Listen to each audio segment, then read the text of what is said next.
நம்மில் பல பேர் டோல் பிளாசாவை பார்த்த பின்புதான் அச்சச்சோ ஃபாஸ்டாகுக்கு ரீசார்ஜ் பண்ணலையே என நினைவுக்கு வந்து கடைசி நேரத்தில் ரீசார்ஜ் செய்வோம்.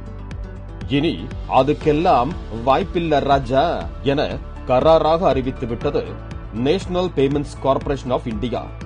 சரி, ஃபாஸ்டாகில் வந்துள்ள மாற்றங்கள் என்ன? இப்படி கூட கார் பிளாக் லிஸ்ட் ஆகுமா? அபராதத்தை தடுக்க என்ன செய்ய வேண்டும் என்ற முழு விவரத்தை இப்போது பார்க்கலாம்.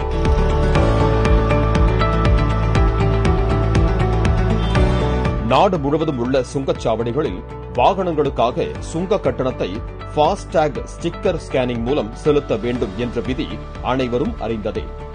ஃபாஸ்டாக் பிளாக் லிஸ்ட் என்றால் என்ன தெரியுமா? நமது ஃபாஸ்டாக் கார்டில் குறைந்தபட்ச இருப்பு தொகையான மினிமம் பேலன்ஸ் இல்லாத போதும், சுங்க கட்டணத்தை கழிக்க தேவையான பேலன்ஸ் இல்லாத போதும் ஃபாஸ்டாக் பிளாக் லிஸ்ட் ஆகும். உங்களது ஃபாஸ்டாக் ஸ்டேட்டஸ் KYC என்ற உரிய அடையாள ஆவணம் இணைக்கப்படாமல் இருந்தால் பிளாக் லிஸ்ட் ஆகும்.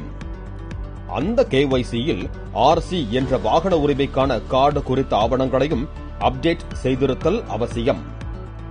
உங்கள் வாகனம் சம்பந்தப்பட்ட குற்ற வழக்குகள், சிக்னல் ஜம்ப் போன்ற சலான்கள் நிலுவையில் இருந்தாலும் பிளாக் லிஸ்ட் ஆகும். வாகனத்தை டீ போர்டில் இருந்து பர்சனல் பயன்பாட்டுக்கு முழுமையாக மாற்றாவிட்டாலும் பிளாக் லிஸ்ட் காட்டலாம். நீங்கள் ஏற்கனவே விற்ற காரில் ஃபாஸ்டாக் கணக்கு மூடப்படாமல் அது வாங்கியவரால் தொடர்ந்து பயன்படுத்தப்பட்டு புகார்கள் இருந்தாலும் உங்கள் பெயரில் சலான்கள் உருவாகி பிளாக் லிஸ்ட் ஆகலாம். கடைசி நிமிட ரீசார்ஜால் என்னவாகும்?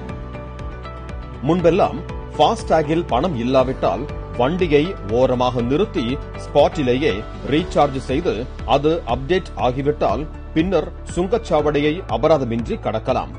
ஆனால் தற்போது உங்களது ஃபாஸ்டாக் கார்டு கொண்ட வாகனம் சுங்கச்சாவடியை அடைவதற்கு 60 நிமிடங்கள் முன்பு வரை பிளாக் லிஸ்ட் செய்யப்படாமல் இருக்க வேண்டும்.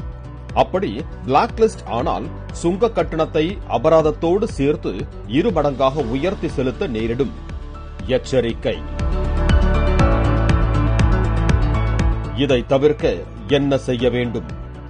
முன்கூட்டியே ஃபாஸ்டாக் என்ன நிலைமையில் இருக்குன்னு பார்த்துட்டு அப்புறமா வண்டி எடுக்கலாம்.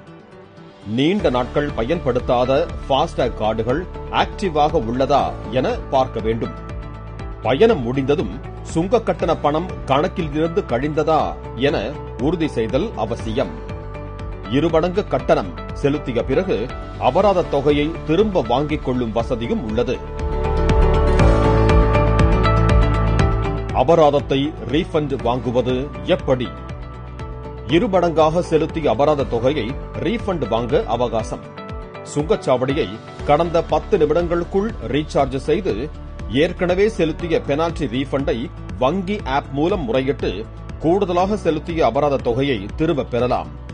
அதுவே 15 நிமிடங்கள் கடந்தால் இதற்கான தொகையை திரும்ப வாங்க முடியாது. தாமத கட்டணம் எப்படி கணக்கிடப்படும்?